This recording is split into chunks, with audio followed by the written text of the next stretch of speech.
Good morning, everybody. We're back with the Dynasty Dugout Show. Minor league season has officially kicked off, and it's the best time of the year because everybody's talking about every prospect. Everybody wants to be the first and highest on every prospect. So if you click on Twitter or go on any social media platform, everybody's just hyping prospects to no end. But we're a weekend for most affiliates, all affiliates except AAA. And so we've got a small sample size, and there's some things to react to. And we're going to do that today. I've got with me co-host Rhys White. Rhys, how you doing? I'm doing fantastic. For those that don't know, I've been down in the Inland Empire for since Tuesday, and I've been covering the entire series between the Inland Empire 66ers and the Ontario Tower Buzzers. So there's the Mariners single A affiliate and the Dodgers single A affiliate. Yeah, and it's if it would have been last year, that would have been great to have Inland Empire as that team. As they've switched several affiliates, and so the Mariners single A team actually is one of the worst I remember it ever being, honestly, which is kind of crazy. It's not a strong group. Corbin Dickerson is probably the best prospect on the Inland Empire side, and then Aiden Torek is probably a good 30th, top 30 sort of selection. But outside of that, it's been a really, really not talented group of guys, considering that in the past, that Modesto team, when they were Modesto, was super talented. You had Felon Celestine, you had Ryan Sloan throwing 50 pitches a start. And you had a bunch of guys coming through. I thought that I might see Becker and some of the other college guys that they drafted, but unfortunately no, and it's just Dickerson, which is fine. He's actually been somewhat interesting. There's some things I like about him. There's some things that I don't enjoy about his game, and we can definitely talk about him later if you want. Yeah, sounds great. We're going to cover some hot minor league starts, whether we're buying or selling them, both on the hitter and the pitcher side today. And we're going to talk about some live looks. As Rhys mentioned, has been out in the Cal League, seeing a very talented Ontario team, which is the Dodgers single A affiliate. So we'll talk about some of those guys later in the show. We're going to dive in. There's been some hot hitters that we need to discuss. Are we buying? Are we selling these prospects? And for the most part, I didn't put many AAA guys on there. We know a lot of the AAA guys, even though there are a couple that I think are worth talking about. We'll hit those. But one of the hottest power hitters so far this year is Blake Burke, who actually ended the season quite hot. He is a Brewers first base prospect. Feels like they got a lot of these type guys. But Burke's hit 6 home runs already in 29 plate appearances, hitting the cover off the ball. This is the exact way he ended last year. There's big power numbers. Rhys, are you buying what Blake Burke is selling, and what can we expect from him moving forward? I'm buying what he's selling. This is a guy who power is the predominant tool here. I mean, he's never going to steal any bases. He's probably one of the slower first base profiles that you'll come across, but he makes enough contact. I'm buying him. I wish that he was in another organization that wasn't having this log jam of first baseman. I mean, it seems like, you know just as well as I do, they really like to draft these former Tennessee Volunteer first basemen with Andrew Fisher, Blake Burke. It's a profile that they seem to like, but with Burke, I'm buying the profile. I just wish that he was in another organization. And maybe, the Brewers, they have this log jam of first baseman coming up. Maybe they do need to release some of them and trade them off to certain teams to help out the major league team. So I wouldn't be shocked to see Blake Burke get moved. I mentioned in today's daily article that we write that I would love to see him in Coors or something like that, because I just think that Burke is a good enough hitter with more than enough power that if he lands in an organization where there is a better chance for him to start every day, this guy could be a really, really good, low-end first baseman, high-end corner infield type. So I'm buying the profile. Yeah, I was looking up the numbers because I mentioned he finished the season strong. I just had to look back at the numbers. And from August the 9th last year until today, including this season, so that's 37 games, he has 17 home runs, which is just kind of silly numbers to see. And obviously, when you're hitting the ball that hard, you're going to put up a good slash as well. 311, 374, 696 slash. And again, that's a small sample, but I do think what Burke is doing is somewhat legit. It's been kind of fascinating because Tennessee had so many good teams over the last few years, and they've had a lot of guys drafted highly. And the odd thing is that a lot of them haven't really panned out at the major league level like a lot of people had hoped for. So I wonder if Burke can be that guy. But again, like Andrew Fisher, same kind of mold of player. It'll be interesting to see which one emerges. But I agree. I think Burke could be a good fit for another team, but he is in a pretty pitcher-friendly environment in the Southern League, and hitting the cover off the ball. So wouldn't be shocking if they pushed him pretty aggressively. Where does he fit on that team? That's the question mark. Could he reach the majors this year? Absolutely. So I am buying some Blake Burke and what he's doing. Probably like as a top 175, 150 prospect, maybe, if you're into that kind of power profile. But again, it's limited. So I don't know about you. Yeah, I think that's where I'd probably put him at this point. I think that, it's a power only profile. He'll make just enough contact. He won't be like a drain on your average or your OBP. But, I mean, if he can hit like in a half season, like home runs, that's a nice little boost. But yeah, I think that this is a profile that ultimately might need to be moved to a different team because the Brewers are, going to have a bunch of these sort of guys. They're going to have him, Luke Adams, Eric Batanti, Andrew Fisher, who we talked about, who Andrew Fisher is also performing really well and looks like he could be ready for the major leagues as quickly as about anybody from his draft class. So it's the roadmap for him for playing time is a little bit not fully paved, but it's a good profile to have, and I would definitely sit on him in a league where 200 props. Agreed. So next up, we got Ronny Cruz of the Washington Nationals. He was drafted by the Cubs back in 2024, third round pick. Debuts at the complex last summer, and he's solid. He wasn't like wow you kind of numbers. And he's traded to the Nationals as part of the Michael Soroka deal at the deadline. And Cruz is fascinating. It's somebody that we kind of heard about this offseason that the Nationals' new general manager, Paul Tabani, had kind of hyped up as a player that could break out. And so far, Ronny Cruz has been pretty good. He's 2 home runs, 3 stolen bases through 28 plate appearances against 6 games. Small sample, but I like what I'm seeing. It's a good frame. Like there's some power projection. He's 6'2", listed 170, maybe has already added a little bit of weight to my eye, but I could be wrong there. But I'm kind of watching Cruz and seeing a lot to like. I think the home run he hit the other day was 107 or 108 off the bat. But he's got a couple doubles. He's got triples so far. It's an interesting skill set. I think you got to watch the hit tool, the contact numbers, and approach are the little bit of the concern for me. But are we buying Ronny Cruz with what you've seen from him so far? I'm buying him to an extent. I mean, like you talked about, he is a little bit swing happy. That's what I've noticed in a couple games that I've watched. He likes to swing.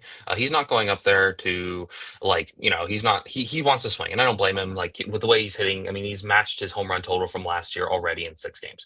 So he's got that going for him, and 108 off the bat is nothing to sneeze at. There's even some more room for him to fill out. I'm buying Ronny Cruz. I think this is a nice breakout, and I think we're going to be seeing a bunch of these young Washington Nationals hitters sort of breakout. They've got a really, really exciting direction going with the new front office, and they're all more or less like 20 years old, the front office workers at this point. I know it's been a big complaint among like the older, like grizzled scouty types and stuff that, they're too young and whatever, but whatever they're doing is working. Their pitchers are really taking off.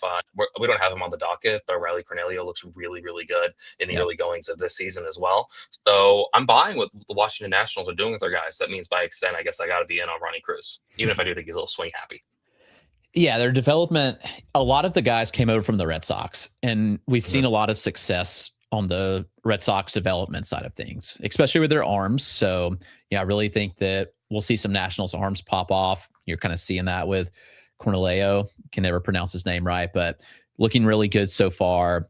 And then a couple of hitters, too, have really looked the part. So I'm certainly interested in Ronny Cruz there. The next guy, I think you've seen this guy before, and that's Jhonny Level with the San Francisco Giants. Did you happen to catch him last year?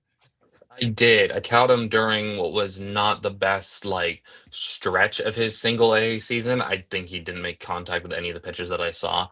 But I could see why the building blocks are there for him to be exciting, and he's really broken out this season. I know it's early going in the season. He has 2 home runs, 3 stolen bases. He's hitting. The ball looks like a beach ball for him right now. 519, 567, 926 slug. So he's really, really breaking out in front of our very eyes. 5 doubles. I think one of the big things with him is he is not the biggest guy by any means. He's listed at 5'8". But he can really leverage his frame. He can add some loft to his swing. He's someone that I'm definitely buying, but also I don't think he's this guy by any means either. So I could definitely see in the right situation, if you can sell him for something slightly better than what he is, I would definitely take that spot, because I think that everything under the hood looks good, but I just am kind of curious. I guess I'm kind of talking myself in circles here. I'm just kind of curious if this is sort of the peak of his quote unquote value, and maybe this is a chance to sell high, get another piece, and maybe or get two pieces that are of equivalent value,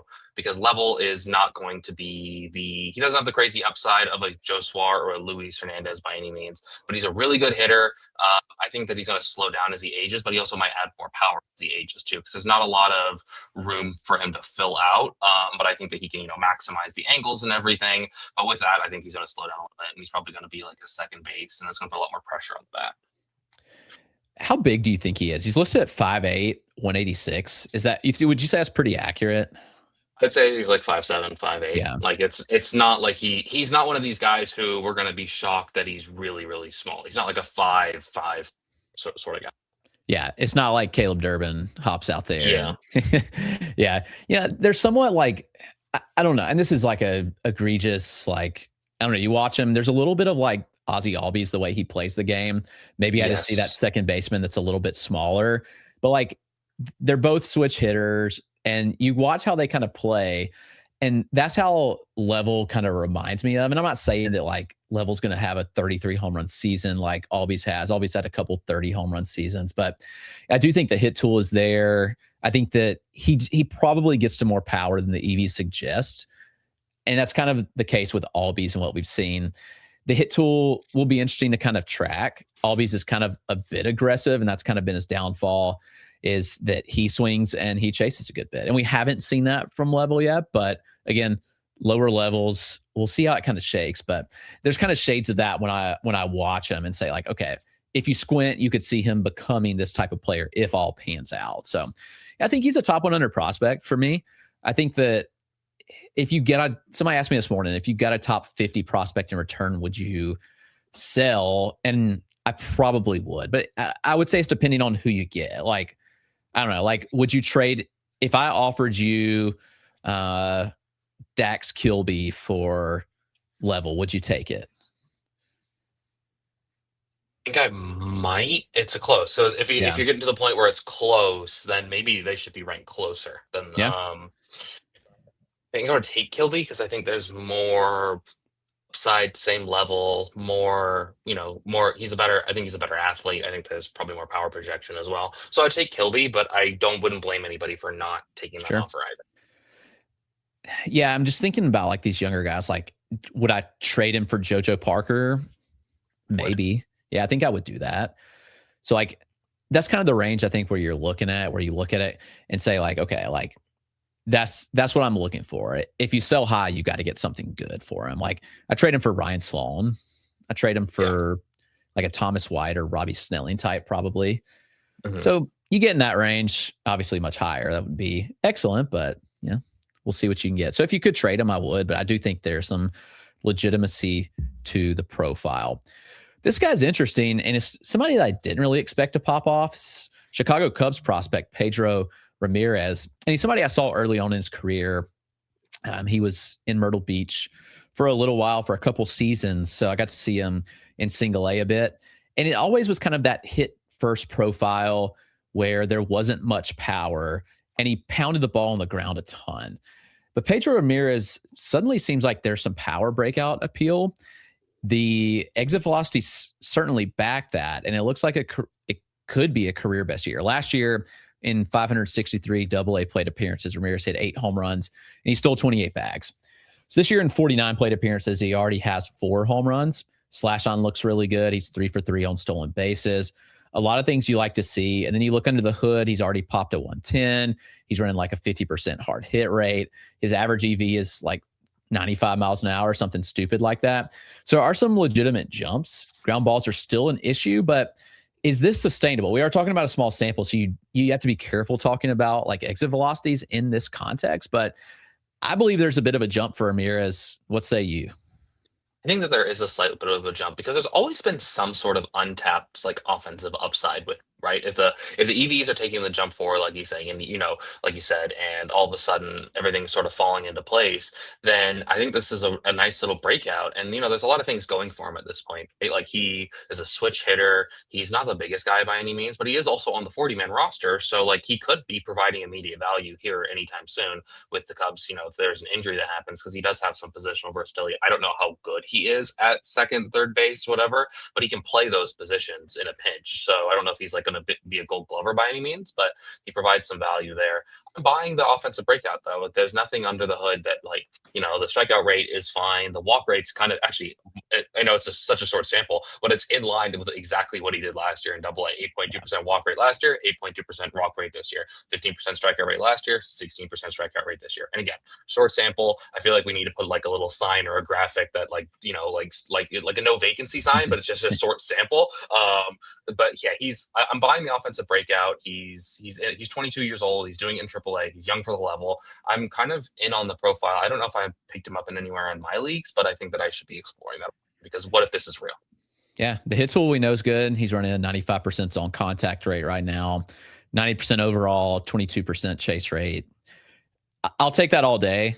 You throw in some power. It's a really fun profile. So Pedro Ramirez, he looks the part, and he just turned 22 years old. Like he was 21 all spring through turned 22 April 1st. So again, smaller guy, but it's not surprising to see some power gains over time. Like we know that age typically brings out more power. And I kind of think that's what we're seeing here with Pedro Ramirez. So this next guy, everybody has talked about, he might be the biggest sell for me right now of any prospect, and that's James Tibbs with the Dodgers. Interesting kind of, like he was drafted by the Giants, 13th overall, and he's part of the Rafael Devers trade. So he goes to Boston.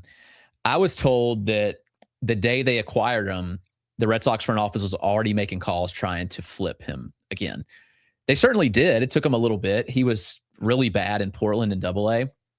Tibbs was.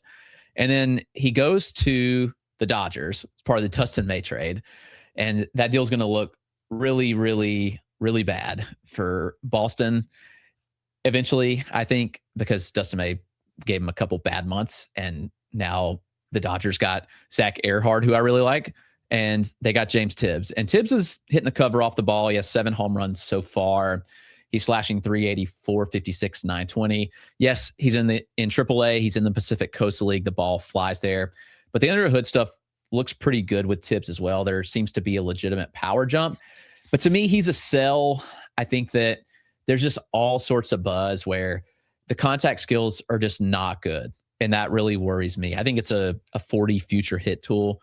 And even if he is now a potential plus future power grade, and I'm not sure that I'm there yet, I think he's really going to have to hit. And I'm not sure he's going to. So if I can cash on James Tibbs, I would have last week after the 3 home run game. But Rhys, what are you doing with James Tibbs, and is it legitimate? I'm trying to sell where I can, because people last year, Ryan Ward hit the cover off the ball and had no spot, and the Dodgers basically went out of their way to never use him. James Tibbs might fall into that sort of thing, because what is the upside with him with the Dodgers, right? He might end up just being a platoon bat. I don't have the platoon splits pull up right now. But there's no runway for him to be a full-time starter or anything like that. They've got that loaded outfield. They're probably going to end up trading him, but end up trading him right now. I think you can get a nice back, or get a reliever back of some sort, and that will be more impactful than James Tibbs. Not that he's not like I said, he's hitting the ball like crazy, but I think that now is like the ultimate sell high on James Tibbs. Yeah, and I pulled up the splits. This year, it's kind of, he's got some reverse splits. He's really good against lefties, but also really good against righties too. Small sample, not enough to really take away. Last year was pretty equal as well. He had a 798 OPS against righties and an 815 OPS against lefties, which is actually pretty interesting to look at. But to me, the glaring hole is just contact, and the contact rates are just not very good this year with Tibbs. On top of the fact, as you mentioned, like, where's he ever going to fit and play? And so those are the big concerns. Since that 3 home run game, he struck out in 50% of his plate appearances in the last 4 games. Small sample size again, but the contact rates, the end zone contact concerns me a little bit with Tibbs. He's certainly a top 200 prospect, maybe a tad higher, but it's a sell because I think people are buying much higher. I saw some people throw out some pretty absurd things as far as how they valued him. So Tibbs was the talk of the town. Not sure as much this week, but this next guy I think is a little bit undervalued. Maybe not in our circles because our Discord has talked about him more this last week than I think any player has. And that's Josiah Hartshorn with the Chicago Cubs. 6th-round pick last summer, $2 million bonus. He's really looked the part so far in his debut. He's in single A Myrtle Beach with the Cubs, and he's been really, really good. What are you taking away from what Hartshorn has done this far, and how high should he be pushed? I think he should be pushed really aggressively. I mean, the Cubs have done a really good job with the guys that they give big time money to later on in the draft, right? He's a 6th-round pick who got $2 million. So he got about like low end, like comp A sort of money. So they obviously really liked him. And he's someone who he has a ton of power. He's a good enough athlete too. I don't think that he's a stiff by any means. He may end up being a first baseman, sort of left field, right fielder, but he has enough power. And I think he could steal 15 bases. Like I really don't think he's going to be someone who's not going to contribute in that aspect. And, he's pulling the ball from what I gathered. I think the only people that are talking about Hartshorn more than our Discord is probably the Chicago Cubs themselves, because he is like every time I log on to Discord, he is just like he's the talk of what's going on there, and I can understand why. I mean, again, short sample size. We're going to keep mentioning that the entire episode. He's only struck out, I think, like once, or it's 1 strikeout to 9 walks. Like he's showing a good approach, and this is the baseline for a good approach, good power. This is the baseline for what we sort of want in a fantasy league, especially for those who play in OBP leagues. So I'm buying what Hartshorn's doing. I think that he should be pushed aggressively. Don't know if I'd put him in the top 100 just yet. I think that I would wait. I want to see like 2 to 3 more weeks. And if that makes me like the low guy and a little bit slow on him, I think I'm okay with that. I think that he's someone who's probably pushing that top 125, 150 range for sure. Yeah, there's a lot of buzz for sure. The helium is there. I think that I like what the profile is showing so far. And I'm kind of curious. There was a mention, which I think was pretty good as well. There's a player in the Toronto Blue Jays org from last summer's draft, and that's Blaine Bullard. He's someone that if you miss on Hartshorn, I would say Blaine Bullard is a good target. He's, I think, a similar enough profile where you take that chance and there's some good power speed upside there as well if you don't get Josiah Hartshorn. So those are the batters that have been hot so far. We're going to talk about some pitchers now. There's been a bajillion. The reality is you could talk about a bajillion pitchers. I really highlighted some recent draftees. So all these guys I want to discuss are 2025 draftees. And so not all of them were like super hyped. And so I think only one of these guys was overly hyped in around draft time, but some hot pitchers so far. Are we buying? Are we selling? We've got to talk about Gage Wood, of course, for our guy 24 in the Discord. And then we got to talk about Ellwanger, like for sure. Like he's someone that I think that.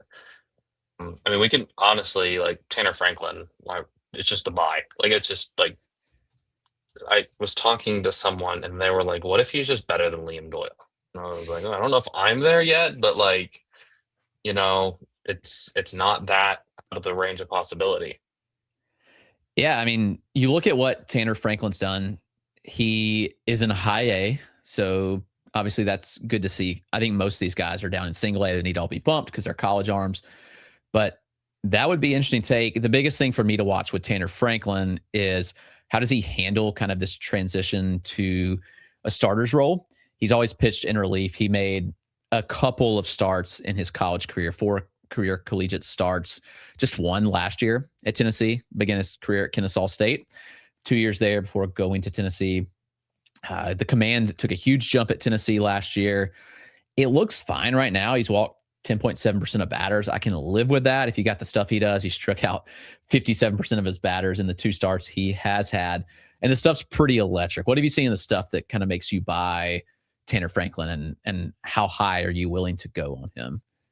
For someone who's making that conversion from being being a reliever to being a starter, he's holding his velocity deeper into starts. Like, and that's the thing that really like excites me. He's like, I believe in his in his third start on April 3rd, he went into the third inning still holding 98. And again, this is a guy we're still seeing. He's being slowly stretched out. He's topped 100. Um, he's of all these guys that we're going to talk about, I have the least concerns about him. The only concern I have is how much will how will the lengthening out process, like, will he be someone who, maybe by the end of the season he's throwing 5 innings? But it's electric stuff. And if he does ever have to be converted back to being a reliever, we know it plays. Like, it's nasty stuff. And he can be fast. I actually picked him up in some FYPDs, not knowing fully that they were going to stretch him out as a starter, but I picked him up on the off chance that he was just a reliever who flew through the minors, because he's got the sort of stuff that could get big league batters out right now. Yeah, I mean, that fastball plays. It's got good IVB. He's got a pretty flat vertical approach angle on it. It's a like 5.5 foot release height. So he's creating the ride you want to see. He's got the velocity. It does everything that you want to see. And the secondaries are good too. Like, I really like the slider that he throws. He mixes in a cutter, changeup. And the command's the biggest question, like, can he hold command in starts? I'm buying. Is he a top 100 prospect for you, or are you a little hesitant to go that quickly on him? Think of these guys, he probably is the closest to being a top 100 prospect, because I'm just buying everything that he's done. Like, I'm so impressed with what he's done, but he's probably just outside. He's probably like a top 115 prospect. And then, you know what? If he throws another start like he has his past two, I might be like trying to put him in like the top 80. Like, I'm really in on what he's doing. Yeah, I'm very much in that same camp on Tanner Franklin looking the part. Is Gage Wood a reliever? Don't break 24's heart, but is he a reliever? He obviously has dominated single A so far, but come on, this guy pitched in the SEC. Like, let's give him a little more aggressive of an assignment than the Florida State League. 15 strikeouts in 7 1/3 innings, 2 walks, 1 earned run so far. But are you buying what Gage Wood's doing?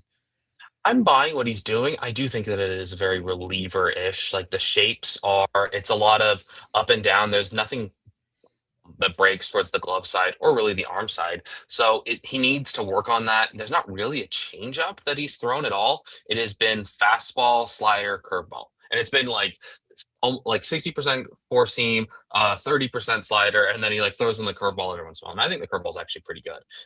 So I would like to see him throw that more. It's just very reliever and look. He's had a lot of injury issues in his past. I'm absolutely shocked that they have him in single A, because like the only reason I can see for having him there is that they don't want to send him up to high A where it might be a little bit cold. But like, at a certain point, the guys might be playing in Philadelphia. It's going to be cold to start the season. So you might as well get guys acclimated to that. So that excuse has never been one that I've truly understood. So yeah, I mean, he's making a mockery of single A, like 7 innings pitched over 2 starts, 15 strikeouts. I think he's a reliever in the long run, and I know that's going to really upset 24. I'm probably going to get added a lot, and whatever, it is what it is. Gage Wood elite, but it's like high leverage stuff. Like, even if he is a reliever, it's like pretty bonkers stuff. The four seamer, it's got good movement. I mean, the shape is pretty good. Averaging about 15 inches of vertical ride. And he gets a lot of whiffs on it, but again, he's playing against single A hitters, and the slider's good. It kind of crosses over that velocity band that I really want sliders to start hitting. It's like an 87 mile per hour slider, and it's been causing so many issues for these poor single A hitters. He needs to be promoted to high A and maybe even double A in short order. Yeah, the four seems absurd. It's got a -4 VAA, which is elite. You mentioned the shape on it looks good. He's throwing it from like a 5.3 release height, so the ride's good. The velocity's there. The slider. So the four seam has a 30% swinging strike rate right now, and the slider 28%. Those are stupid numbers. The CSW on both are over 50%. So get him out of single A immediately. He's way too good there. There are some risk. I do like Gage Wood. Now, Ben Jacobs, I wrote about this morning. He really caught my eye. He's an Arizona State product, Detroit Tigers system. Ben Jacobs has added velocity, and he's changed his shapes a little bit where it looks like he's going to play. This is a lefty that's 6'1", third-round pick last summer, and he's been dominant in both of his starts. Again, it's in single A. I don't love that. These guys are pitching at high levels in college. Like single A competition might be honestly a step down from like the highest level of college ball. But Ben Jacobs last year was like 92. This year he's averaging 94 so far. Again, it's 2-3 inning starts. I don't want to like, flip out about it and be overly excited yet, but I am really interested to see. He's lowered the release height and kept the ride. So dropped the release height from 5.5 last year to 5.2 now. 17 inches of IVB from that slot will play. The VAA is -4.1, and that velocity jump has me kind of excited. He's got a pretty deep arsenal, slider, splitter that he likes to throw. He has a cutter as well. He hasn't thrown it a lot, but I don't know if you've called any of his starts or if you happen to see him when he was in college, but Ben Jacobs is kind of somebody that's really kind of popped to me where if it sticks going to higher levels, I'm really interested in this guy. I'm interested. I caught him a little bit. I used to cover the Big 12, so that was kind of something that I would do. So he was someone that I really liked. And the fact that they've kept, they've dropped the slot, they've kept the vert. It's at the very least a reliever, like a really good reliever starter kit. Like the slider's pretty good, fastball's good from the left side, changeup's also pretty good. He's got a deep arsenal that he can mix and match with. He's just someone.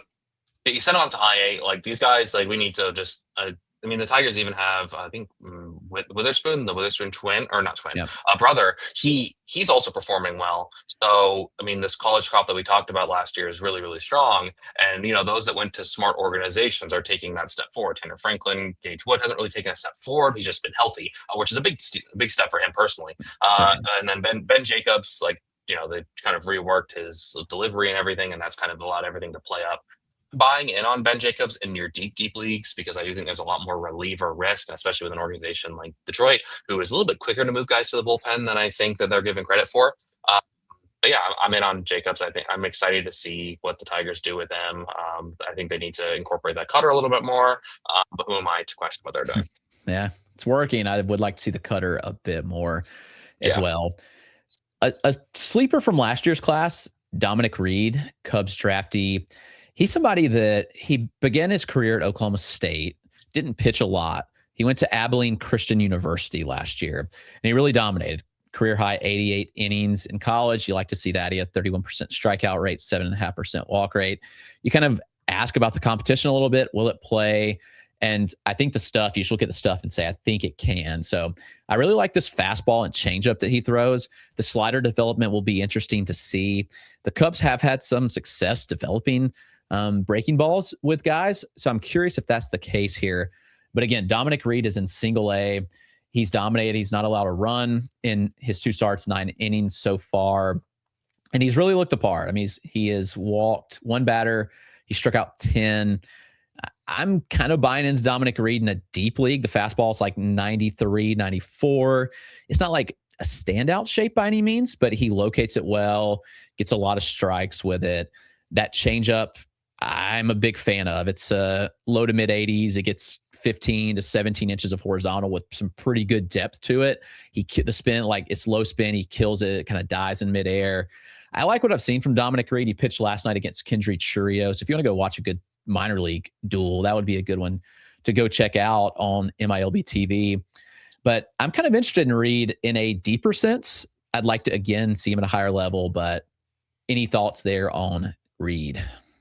Of the guys that we've talked about so far, the pitchers, he's the one that I understand why he's in single A. Yeah. Abilene Christian is not a power conference by any means. I'm sorry if there's any Abilene Christian fans or alum listening, but it's not a power conference, so I can understand why. And to your point, I was watching that game in the press box between him and Kendry Churio, so this is probably the best pitching matchup of the day. And also that Kansas City single A affiliate actually has some interesting guys on it. So I was I wanted to see how Reid would maneuver through it. And he was getting uncomfortable swings. Like you mentioned with the changeup, he does a really good job of killing lift on it. I'd imagine the IVB is very, very close to 0 because it's not getting any sort of ride, and then it's just getting that horizontal arm side fade. It's your prototypical changeup. And honestly, the fastball changeup combo is good enough to play in a bullpen of sorts. But I think that if that slider development sort of does take a step forward, maybe he's more of a curveball guy. The third pitch is going to be key for him. And I think that because he's going from Abilene Christian to the Cubs, I think that there is a little bit more runway for him to be a little bit more slow play compared to some of his other collegiate counterparts. But I'm in on the profile. It was really good. He's a good mover. He throws strikes. He's got good command. He's kind of hits all the benchmarks that you want. When that third pitch sort of takes that step forward, I think this guy could be like an absolute helium guy. Yeah, so I'd watch list him. I'd add him in a deeper league and just say, like, it could go somewhere. It might not, but we'll see. So Dominick Reid of the Chicago Cubs. Last pitcher before we get to some live looks. Every time this guy pitches, it's messages in the Discord. When are you going to bump him higher? When are you going to bump him higher? That's James Ellwanger of the Minnesota Twins. He got some helium this spring. He was a third-round pick, $1 million bonus out of Dallas Baptist. There's some interesting things in the profile, and I'm not like totally against James Ellwanger, but I'm not totally convinced that the command is good enough either. He's got a good arsenal of pitches. He's gotten results so far in his 7 innings, not allowed to run, 33% strikeout, and a 7.5% walk rate. It's a big jump from last year when he walked 13.5% of batters. You look at the pitch data, like the fastball doesn't really stand out to me. There's velocity. Yes, he's averaged 95.5, touched 99. That's all great, but he's not missing single A bats with it. I mentioned that swinging strike rate on the fastball for Gage Wood. 30% in the same league. James Ellwanger, 8% swinging strike rate on the fastball. It's average extension. It's an above average release height. He's like 6 foot release height. So, somewhere around average, and the shape's pretty generic. It's not a flat vertical approach angle. Fastball doesn't stand out to me outside of velocity. This changeup that he throws, pretty respectable, I'd say. It's a low 90s changeup. And again, it's got pretty decent shape. I would say the changeup might be his best pitch here that we've seen so far, at least from a performance standpoint in the data, what I've seen. Curveball, 2-plane movement, low 80s. And he's mixing in a cutter in that same velo band in like the low 90s that he has the changeup. So I think James Ellwanger is fine. I want to see the command a little more over like longer starts and throughout the season. I'm not fully buying yet. I'm not going to shove him up rankings. I know people want that. It's a starter mold. Like he's got a frame of a starter, but I think he's a good pitcher. Like he's like a SP5 type, I'd say. I don't know. I'm just like, I'm not really going to go like top 100 like people want, but what have you seen from Ellwanger, and am I too low on him? No, I think that you and I are not to like badmouth the people on Discord or anything, No. but people are wanting him to be like this, like you said, top 100 prospect, and I just don't see it. I think that like an SP5 type is kind of the appropriate outcome. The thing with a changeup that kind of like it doesn't get a lot of velocity separation from the fastball. It is a very firm changeup, and it doesn't allow him to have those like velocity bands that he can play with. It's like it's either in the low 90s or mid 90s. And then he's got this curveball, which honestly, I would love to see the curveball grown a touch more. I think that that's probably his best like off-speed offering. But it's like, he does a good job shape-wise with the changeup, but it's 91. And it's like, I'd rather, getting 4 miles per hour average off your fastball and changeup is not something that I want to see. I know the changeups are so hard to model, and it's a reason that stuff less model get them right, or the weirdest pitch and whatever. But it's like just looking at it from like a traditional like quote ice scouty thing. I don't want to change it this 4 miles per hour four-seamer. So I'm kind of lower on Ellwanger, and I know it's probably going to break some of the people in Discord's heart, but I just don't see the upside right now. He's fine. He's not outstanding. He's got that workhorse frame, like you mentioned, and that's kind of it. Like the shapes are fine. Nothing's like truly extraordinary for me with him. Yeah, I'm kind of in that same boat. So I'll keep watching. I'll keep an eye on him. I'm not going to shove him yet, but kind of where I am. Let's talk some live looks. You've been out all week seeing some Cal League teams. I've seen a couple of the Red Sox guys, obviously, but there's some fun names we have to talk about. And I'll let you take the floor. I'll kind of cue you up on some guys that I'm interested in hearing more about. And you can have the floor and tell us what you've seen so far. Brendan Tunink has gotten off to a great start this year. Obviously, he was a guy that last year showed some things at the complex that were really fun. I thought he might go to single A last year. He did not. Was some concerning whiff, but the underlying power data was really good with Brendan Tunink, and he's gotten off to a great start. 3 home runs already in 6 games, and the slash line's pretty silly. No need to quote a 6-game slash line, but I like what I've seen. You've seen him in person. What have you seen from Brendan Tunink, and Is it legit? Haven't seen any of the home runs yet because they've all happened against the poor Padres affiliate. Who, man, that affiliate is not one that I'm rushing out to see, especially if Cruz Schoolcraft has taken a step back. I saw on video and I've heard from scouts this week, so that's not something I'm rushing out to go see. There's whiff, there's power. He's a good enough athlete. I think that he could steal quite a few bases if they gave him more of a runway to do it, but they clearly have not. And who am I to question what the Dodgers are doing? So he's an interesting profile, probably like a top 300-ish. Like if you want to bet on the upside, I like some of his teammates a little bit more, and we'll talk about them later. Yeah, that's I'm interested to see what he continues to do, but there's a couple this guy's probably the highest profile, I guess, well-known player on the team, and that's Emil Morales. I think he does a lot of things that I like. He does some things that concern me, but I'll let you speak to that. We talked about a little bit before the show, but what have you seen with Emil Morales? And is it a legit like power bat that we're looking at here? It's legitimate power. He hits the ball hard. He has a really good approach. Like he sees a bunch of pitches. His big issue is I'm still trying to figure out whether it's an issue of like spin recognition, but he has struck out quite a few times on stuff and he just can't get to it. It seems to be a really big problem for him. I've seen it open side, I've seen it behind the plate now a few times in the series.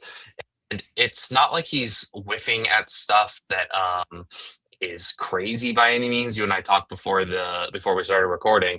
The Mariners affiliate does not have a lot of good pitchers. If any good pitcher shows themselves, it'll be the first one that I've seen.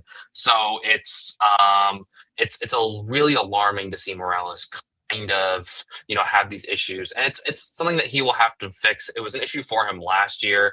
It's just a hole in the zone that he swings over top of all of them. Like it's changeups, it's curveballs, it's like vertical sliders. But anything above that, he seems to be doing fantastic with. He's making a bunch of contact. He's hitting the ball hard. He plays a good defensive shortstop. He plays a good defensive third base too, because I've been mixing around him and Joendry Vargas a little bit at those two spots. He's a really good prospect. He's probably like a 50 FV OFP, depending on which scale you use. Who can probably hit 25 home runs. There is some hit tool concern here that I don't think a lot of people have really touched on. Yeah, I'm in the same boat. That was my concern last year with him. He didn't make my top 100 in the season, and everybody was kind of losing their mind. But those whiffs on the breaking balls were certainly a little bit concerning, something that I had seen as well that left me kind of question a bit. But you've spoken highly of Joendry Vargas. What have you seen of him that kind of gets you excited? Because he was somebody that for a while had a lot of helium, and then last year he just seemed to really fall off, and he felt like he fell off my radar too, if we're honest. Like he was somebody that I really liked out of the DSL, had a great complex in 2024, and he seemingly just fell apart last year. But do you think he's turning it around with what you've seen? I think he's turning it around. I think he's also, don't quote me on this, but I want to say it was like a shoulder injury last year or something that Yeah. kept him out, and it was nagging him for a while. So he is exactly how you would like if you're playing MLB Road to the Show. You kind of build a Joendry Vargas starter kit, right? He's 6'3". There's room for him to fill out. There's still room for him to fill out, and then there's more room after that. He has the ability to, depending on how him and the Dodgers want to handle his career, he can maybe tack on some more muscle, which would unlock more power, and maybe he moves over to third base. He's a good athlete. He's a better athlete than Morales.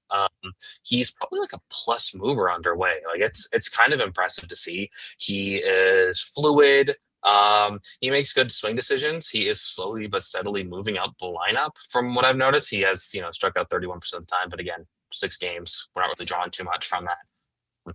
And he does seem like he's trying to press a little bit because he hasn't really gotten a lot to a quality to hit, so he's trying to force the issue. And you do have to learn how to deal with that at this level. Guys want to go up there and swing. No one really wants to go up there and walk. So it's something that he'll need to like dial it back a little bit. I'm buying on the profile. He's someone I'm gonna like shoot up my rankings and stuff. He's kind of everything that I sort of want in a prospect. He's a good defender. He can hit the ball hard. He can steal some bases. I think he's a better athlete than he's given credit for. And he's kind of the buzz of the scout section. They keep talking about him. And these are scouts from a bunch of different organizations, all of them very smart, all of them are really good. So they're in on Vargas, and, I'm going to follow suit. Yeah, I like that. Now, one of my favorite sleepers in last year's draft class that really didn't stick as a sleeper long, his name kind of got some buzz all offseason, was a Dodgers third rounder from Cincinnati, Landyn Vidourek. That's spelled Vidourek. And you told me you got the pronunciation guide. It's Vidourek. So Landyn Vidourek, what have you seen out of him that's really stood out to you? The slash line doesn't look great so far. It's not a big sample. He struck out a lot, but I think there's some things to like in Vidourek's profile. But what have you seen in person that's caught your eye? It's tools. It is tools and tools, and then some more tools. Like, he is a good mover. He is probably a 60 to 70 runner. He probably has 60 grade power. I got a video of him hitting a home run on Twitter or X, and he's really, really that's kind of the basis of the fantasy appeal. Like, there's a bunch of these guys in this draft. There was him, Ryan Weidman, James Quinn Irons, really, really good athletes, and they have the tools. It's just, will they be able to make enough contact? And I don't have a full idea on Vidourek's contact and what it's going to look like at the end of the day, but he's in a good organization to sort of maximize it. He does get a little swing happy. As much as I do that when you go to these minor league games, they tend to pick the beer batter on who has the highest strikeout rate, so that they can sell more beers and stuff. And Vidourek has been the beer batter a couple of times, which tells you that they know there's some swing and miss here. And he's going to whiff. He gets aggressive in the box. But when he does make contact, that thing it's pretty loud contact. He can, hit the ball, he can shape his home runs, I guess, however you want to put it. He can go pull side. He has opposite field power. He has, straightaway power. He has sort of power that, if he can get the contact, if he can make league average zone contact and, keep the whiffs to just yellow flag instead of red flag, this guy could be a fantasy, a really, really good outfielder 2 sort of profile with some power and some speed, but it's going to be completely dependent on, can he keep the whiff down and can he keep the aggressiveness of the plate down? Yep. I'm interested to see how that pans, but I do think it's probably plus power, plus speed. So makes for an interesting player. Is there any other guys that have stood out? I know you'll see Cam Leiter tonight, so that'll be one we can discuss further. I'm very interested to see what Cam Leiter brings to the table. Is there anybody else so far that you've seen that you want to talk about? Chase Harlan has been interesting. I don't like him at third base. He's it's weird. He's got he either can he can make the throws or he can't. I know it's over simplistic, but he's got a ton of power. He smashed a batted ball. I put my phone down to stop recording for 1 second, and then this ball went out in a hurry. He was a guy who's committed to Clemson, third rounder pick in 2024. They are slow playing him just a little bit. He's got everything you want. He's got the size. You can see where there's more power to come. I think he might ultimately end up to first base or maybe move to a corner outfield spot. But this is some of the best power in this affiliate. It's probably a touch better than Vidourek, which is kind of says a lot. But it just, will he make enough contact? It seems like the Dodgers are really taking these gambles on, can these guys, big tools, but can they make enough contact? And the Dodgers have shown an ability to round up a little bit on some of these guys' contact skills. So I'm gonna be interested to see what they do. I don't like the swing so much. It's kind of a loud, there's a lot of moving parts in the swing, and the load is it feels like he's setting himself back a little bit. I don't know if that's going to make a lot of sense, but something that some scouts have been saying is that the load is a little bit wonky, and that's what ultimately making everything play down sort of the contact. But the power's there. It's probably some of the best power in the Dodgers system outside of Zaire Hope and Paula. Chase Harlan's probably the top 5 power hitter in their minor league system. And then Jared Elkins is someone that they've been hitting leadoff, and he's been doing pretty well. There's some big whiff, very similar to Vidourek, but a right-handed version of it. And I'm just curious to see how they keep the whiff down and stuff with him. How do they get him to dial it back a little bit? I know he's only striking out 19% of the time, but there is some whiff, and I think that there's going to be some holes in his swing. I mean, you can't argue with 2 home runs and 7 stolen bases. He's one of the more dynamic athletes at this level. And he can play center field, and I think that the Dodgers got a really good one in the 8th round of the 2023 draft. He's definitely been someone that they've slow played a lot. Yeah, I think there's a lot of fun names on that team. That may be one of the better teams right now in the minors. So really fun to get out and see them. I'll just quick hit a couple guys. Juan Valera, Anthony Eyanson. A lot of buzz. The Red Sox have a lot of buzzy arms and prospects in general, and then I'll get a hitter as well. We'll get out of here. But Valera, it's a lot of the same with Valera. I know he hit 102 last night. Everybody kind of lost their mind. But Valera's always ran it up. Like he consistently works at 99 and he'll clip triple digits regularly. It's a lot of east-west movement with Valera, with what you see. He'll throw a changeup that gets up to 95. And again, we talk about separation. He'll run it 91 to 94. He clipped that 95 last night on the changeup, but it actually has pretty good shape to it. Like it almost just is like a really good sinker. It's got depth. It's got a lot of arm side. So it's not your typical like sinker or changeup that's just like overly firm. It doesn't get the shape. So it's an interesting pitch. He'll manipulate the slider in a couple of ways where he will throw a longer sweeper in like the mid 80s. He'll get up to 90 with like a more traditional shaped slider. So Valera's a lot of fun. It could go either way, starter, reliever. The upside's clearly there, but we want to see it over longer stretches because he'll run hot stretches, he'll run cold stretches. Really dominant last night, though. So Juan Valera is certainly someone that everybody knows about, I think, at this point. But Anthony Eyanson came on really hot this spring. I got word that his velo had jumped in January, so I tried to put it in the Discord. I'm not sure it really like took traction until people started seeing it, some of the backfield stuff. But he's a third rounder out of LSU. Fastball shape and velo was the issue at LSU, even though he was good. I mean, he was 92, 93 at LSU, and the shape was pretty generic. Now he's like 95 to 97. So like he worked in that first start around that range the whole start, 3 innings, but he clipped 100 in spring breakout. Everybody was like losing their mind. He's not going to pitch at that velocity in long starts. You got to remember, spring breakout presents a different beast. So all these guys are just going to go out and showcase what they got in spring breakout because it's an inning, and why not? So, you know, Eyanson's fun. I really like the slider shape. It's a lot of vertical movement. He really gets some good depth to it. Misses a lot of bats. He'll throw a slider in like the 87, 88 range. He'll throw a curveball in the lower 80s. That's almost like a 12-6 type shape. So he does get a lot of north-south movement there. And his changeup as well, I think, has come a long way. That's something I've really enjoyed seeing. Changeup looked good in the start. I saw him last weekend where it was 87, 88. It's got good depth to it. A lot of like good horizontal as well, which again you needed because both the slider and the curveball are more vertical than horizontal. So he does have that east-west pitch in the changeup. And Justin Gonzales, I'll just say, like, I was a little hesitant. Obviously, this guy is a monster. He's like 6'6". He puts up absurd exit velocities. I was a tad hesitant just to go all in on him because while there's a lot of game power, there's still a lot of raw power. The game power hasn't really actualized. He hit the cover off the ball last year, and in 410 plate appearances, just hit 4 home runs because he pounds everything into the ground. And I'll admit, like, I was hesitant about that. And so far this year, he's already blasted 2 home runs. One of them was like a 111 off the bat. Still 53% ground ball rate in a small sample. So something that we'll need to see kind of tweaked.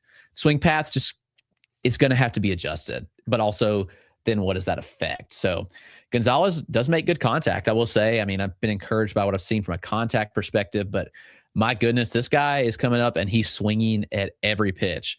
I just pulled the number and he's got a 66% overall swing rate right now. So literally 2/3 of the pitches he sees, he's swinging at, which is a lot. Like an average swing rate's probably like 43, 44%. So like that swing rate's absurd, but he's making contact. It's working, but I'll be curious if he gets exposed. I'm still hesitant to go all in on Justin Gonzales. Power is legit. He does make a lot of contact, but man, is that approach good enough? We shall see. But those are some of the guys we've seen. We've flown through an hour. Rhys, you got anything else you want to add before we get out of here?